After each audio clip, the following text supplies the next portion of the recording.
Plenty of rehashing after the game on the Volkswagen postgame report. Michelle on the field interviewing the stars of the game. Bob, Tony, and Mike wrap it up. Chris and I will preview look at next week in Green Bay against Seattle. But first things first, it's 3rd and 14. Dallas with 2 timeouts. The Giants at the 20. Manning going empty. Flag is thrown. Dallas was offside. The pass is caught by Odell Beckham, and the Cowboys were offside. Came across the line. Free play. Exploited. By the end of this thing, it's going to be 1st and goal. Just so smart by Eli Manning. He spies the rookie out there, Byron Jones. Offside. He sees the offsides. Defense number 90. Penalties decline. Result of the play, 1st down. So now you have no risk involved in this one. You take your shot. There's the rookie right there, Byron Jones. Beautiful job by Odell to get right around him. I wonder if Eli throws that ball if they don't get the end to jump off sides, because that was a tight throw, beautifully thrown ball down to protect his receiver. And there he is when you least wanted to see him. DeMarcus Lawrence jumping. Critical penalties. Of course, the turnover is the whole story. 3 tonight. Jennings is the running back from the 4. And Jennings plows his way to the 1. If you're the Cowboys right now, I know you make it a 2-possession game, but I mean, Dallas. Where do you go here? 30-second timeout. Take a timeout. You got no choice. You got to play this out, right? I mean, you got to keep them out of the end zone, hold them to a field goal here. 2nd down and goal. Recap on the pulse. Here's Dominic Rodgers-Cromartie at the end of the half, and then on the ensuing opportunity, it was Escobar for the touchdown. 1-yard pass to Witten brought him back to within 3. Manning, McAdoo, and Coughlin. Tom in his 12th season. 1 year for every grandchild. His 12th is on the way. You know, and everybody had completely written off the New York Giants. They did not look good in preseason. Things were falling apart. They had key injuries, but they had Tom Coughlin. And when you have Tom Coughlin in huge games, I think the New England Patriots would agree, you better be careful. He's been to a few. 2nd and goal. Now they bunch him up at the goal line. Jennings. There's plenty of time. There is plenty of time here. We saw this game in this way in New York last year. Giants go down, take the lead. You think it's over, and then Tony Romo goes all the way back down the field with the game winner to Dez Bryant. So believe me, Tony's over there going, all we got to do is hold them one play here from the 1-yard line, make them kick this field goal, and we've got a shot. Simple as that, basically, because they're out of timeouts right now. You have no Dez Bryant on the other side, but that didn't matter on that last drive. And Eli comes in on a 3rd down and goal.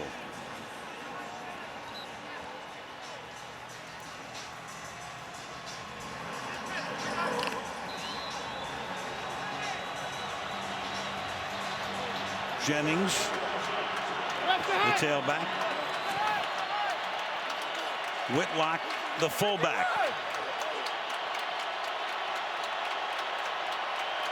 Beckham in motion. Carr staying with him. Play action. Rolling under pressure. He has to throw that one out of the back of the end zone. So they are able to hold him to a field goal attempt. It'll still be a 1-possession game. No timeouts when they get the ball back.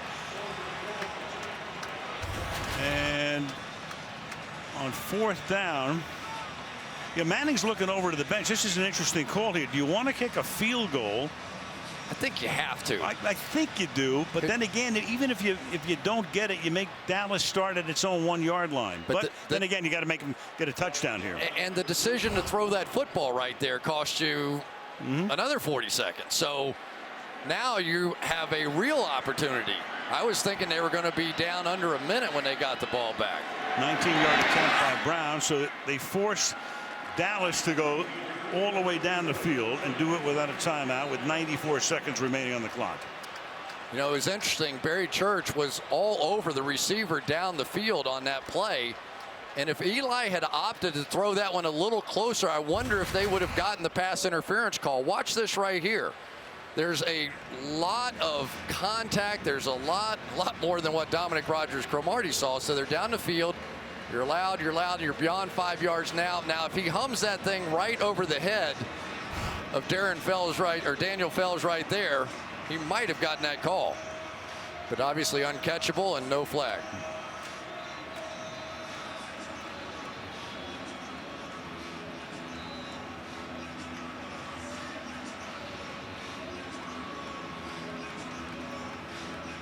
(26-20). Cowboys will have to go. It's a touchback, 80 yards. Romo tonight 31 out of 39 for 284. 2 touchdowns and those 2 big interceptions. Huge decision to throw the football right there. You want to be aggressive, you want to do that, but boy, that extra 35 seconds plays in large right now. And that's a hopper that's going to be fielded up at the 7-yard line. And this is Tyler Patman, the defensive back, and Patman will get out of bounds at the 28-yard line. So it's 72 yards for Tony Romo. And the Cowboys, they still have Des Bryant in the locker room. Now we're going to find out a lot about Steve Spagnuolo, the new defensive coordinator, who is the old defensive coordinator who put a ring on his finger as a world champion. How does he play this one? Start with Williams going out to the right side. Street, who's taking Bryant's place, to the left. You've got Beasley in the slot to the left, and Witten as well. Dunbar is the back. Dunbar makes the catch.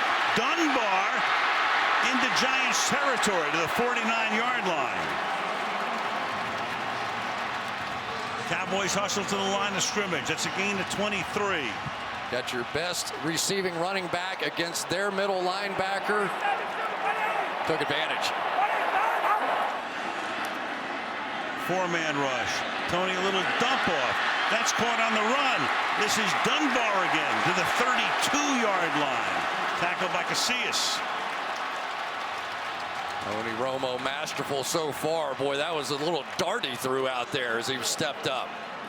46-45 and going down on first down. Romo in the pocket. Witten to the 19-yard line. Unga makes the stop.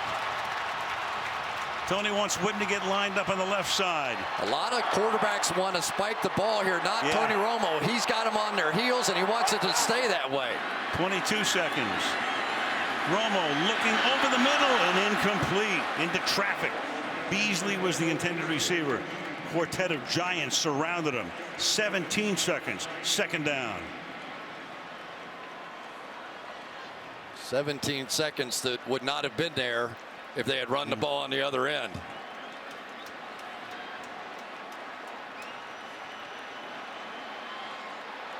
Now you have to be careful. You catch this ball in the middle of the field, and you've got to really sprint to get off another one. Got to sprint to it to spike it.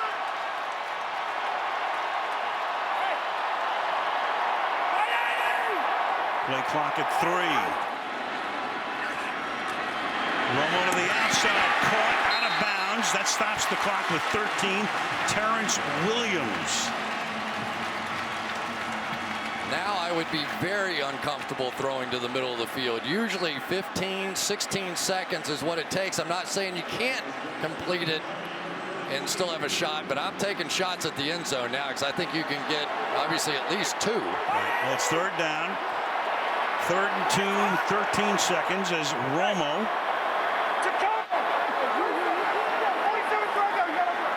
changes up.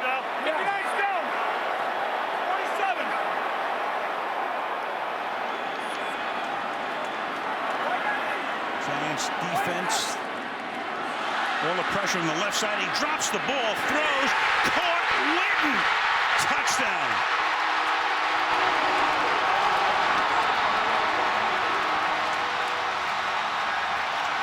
That is just crazy. Dropped it, picked it up. 6 plays, 72 yards, made it look easy.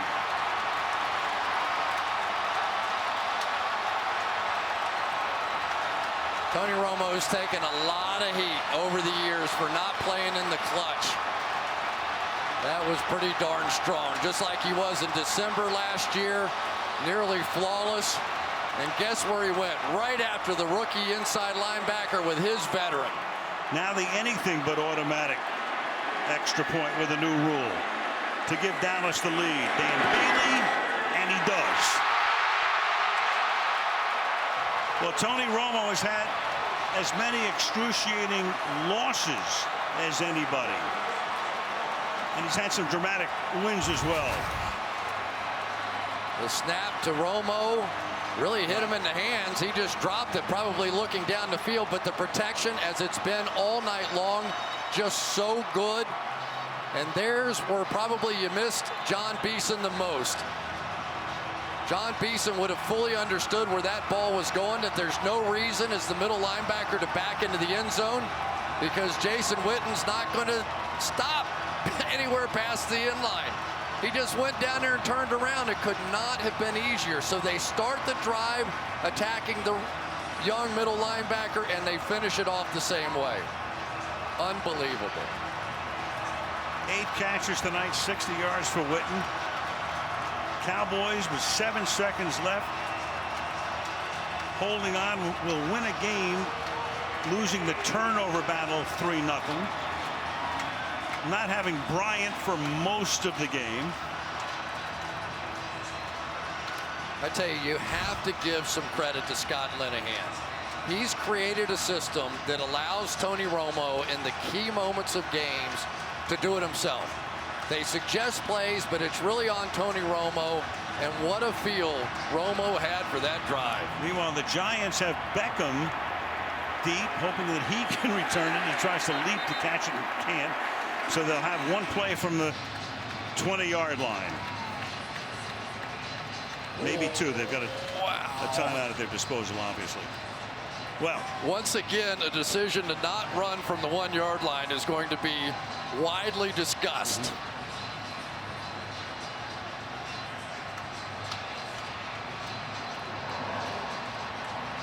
And a chance to take a lot of time off the clock, and they let that one go by the boards.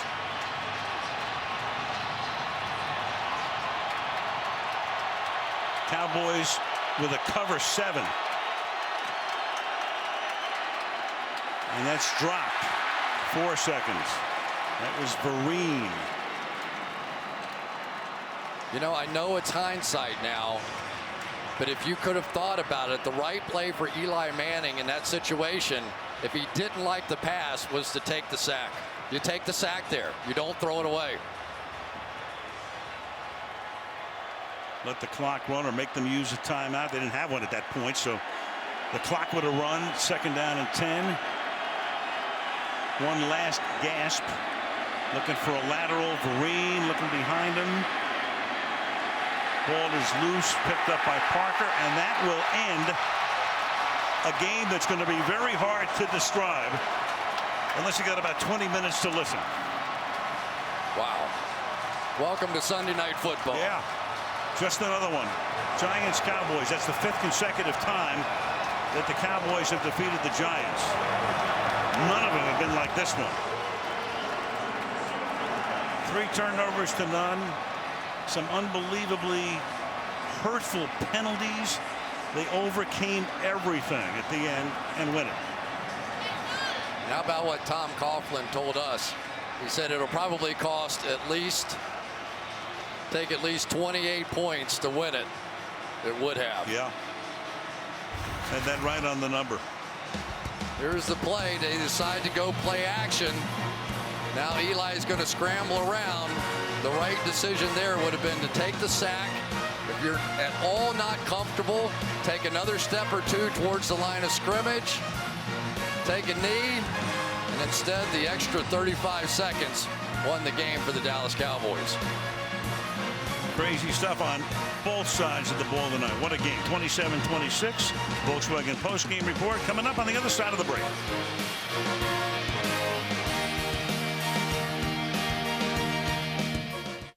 Tony, on that last touchdown play, trouble on the snap. How did you keep your composure to get it and complete the pass? Yeah, I think I had a lot of practice when I had Andre Girard at center back in 2007 and 8. For the Cowboy fans don't know that, but you know, it's just at that moment you really have no choice. I mean, it's coming down to a play or two, and you just, you know, I felt comfortable with the play. You just got to get calm, pick it up, trust your guys around you to do their job, and they did a hell of a job. So many things went wrong tonight. The 3 turnovers, the loss of Dez. How did you guys fight through all of that? Yeah, that was a tough night as far as just a lot of things.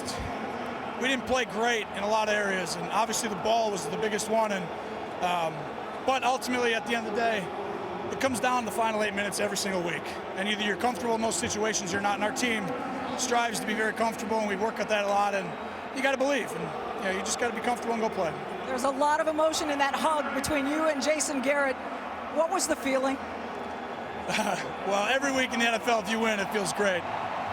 Especially when you're down, I don't know what, 10, you know, with not much time on the clock. So it's a great win against a great opponent who played really well tonight. We got to be better next week. Tony, thanks. Congratulations. Thank you. Let's turn to Jason Witten, who made that catch. What happened on the play? Well, it's just, you know, it's been a tough night all night, but they were playing a little bit of 2-zone defense. They actually walked the defensive end out to kind of reroute Butch at the tight end, and so we've done it a lot. You know, you go up to the end zone, run the sticks route, and just great play by Tony. I thought he did a great job.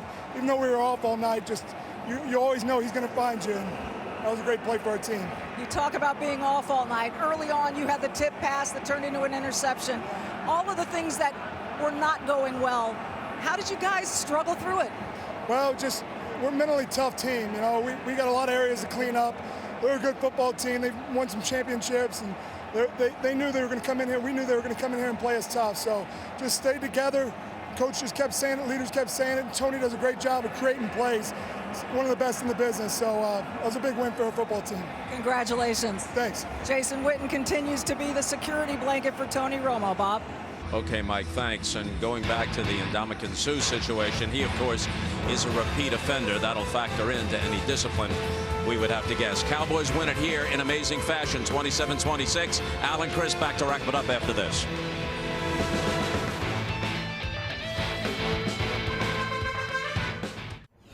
With the DirecTV 8-game mix, you can pick out any game you want to watch. So get every game every Sunday only with DirecTV's NFL Sunday Ticket. Earlier today, Jimmy Graham scored his first touchdown as a Seahawk, but it wasn't enough as St. Louis beat Seattle in overtime. Next Sunday night, Seattle plays at Green Bay. James Jones returned to the Packers and scored 2 touchdowns in Green Bay's victory at Chicago. Seahawks at Packers in a rematch of the NFC title game. That'll be next week on Sunday Night Football. Welcome back to the Volkswagen Passat post-game report. Here now, Al Michaels and Chris Collinsworth. The National Football League, you know, that rabbit's foot moves back and forth and back and forth. I mean, the Cowboys through the years have lost a ton of games they should have won. And once in a while, they win one they should have lost. You know, it was all Tony Romo. He was given the opportunity, but a lot of quarterbacks are given that same opportunity. Remember, no timeouts, and he took them the length of the field. But Eli and the Giants did the exact same thing in their biggest drive, and it just didn't work out for them. Giants will play Atlanta next week at home, and Dallas goes to Philadelphia. And we will be going to Green Bay. Seattle against Green Bay. We saw it when the schedule came out. We said, how great is this going to be? Now, you know, Green Bay looked good today, beat Chicago at Soldier Field. You don't win or lose a Super Bowl in the second week, but, you know, all of a sudden Seattle loses in overtime. Tough game at Green Bay. They don't want to start 0-2. That's exactly right. And, of course, they've got new things happening there. Jimmy Graham, we'll see Marshawn Lynch. And, you know, anytime there are decisions to be made as a coach, you have to be accountable for them. They decide to go for the onside kick, a little pooch kick. That didn't work out. Not that I disagree with that. I think sometimes you take a shot. What the heck? You got a good defense. They're probably going to hold them to a field goal. You got your shot. But the idea of that pooch kick, I think they either completely mishit it, which is what the reports were I heard after the game, or that wasn't a very good idea. Might see Cam Chancellor next week, you think? I don't know. He's holding out. Who knows? Let's say I hope. How about that? Seattle against Green Bay. Meanwhile, that's a wrap for tonight, where Dallas beats the New York Giants by a score of 27-26. So off we go to Green Bay. Until then, Al Michaels, Chris Collinsworth, Michelle Tafoya, a whole gang headed by Fred Gaudelli and Drew Esikoff as we start the 10th year of Sunday Night Football, saying good night from Arlington, Texas.